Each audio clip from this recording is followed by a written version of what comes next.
జగిత్యాల జిల్లాలో దొంగలు రెచ్చిపోయారు. పోరండ్ల గ్రామానికి చెందిన గొల్లపల్లి వెంకవ్వ అనే వృద్ధురాలి మెడలో నుంచి గుర్తు తెలియని వ్యక్తులు పుస్తెల తాడును దొంగలించారు.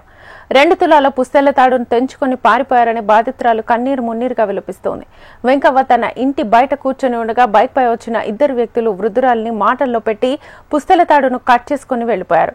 వృద్ధురాలు కేకలు వేయడంతో స్థానికులు గాలింపు చర్యలు చేపట్టారు. దొంగతనం చేసిన దృశ్యాలు సీసీ కెమెరాలో రికార్డ్ అయ్యాయి. ఫుటేజ్ ఆధారంగా పోలీసులు దర్యాప్తు చేపట్టారు.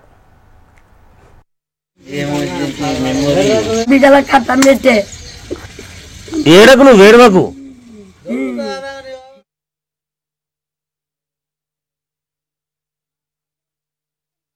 బండికి వచ్చింది గాడి కొడుకులు 2. ఒకడు ఎర్ర ఉన్నాడు తెల్ల బట్టలు, ఒకడు కర్రెగా ఉన్నాడు కర్రె బట్టలు. వచ్చిండు. వచ్చి ఆ బండి ఆపి నా దగ్గరికి వచ్చిండు. అంటే నేనుండి అయ్యో ఏ ఊరు అన్నా. ఏ ఊరు అంటే సప్పుడు చేయలేదు.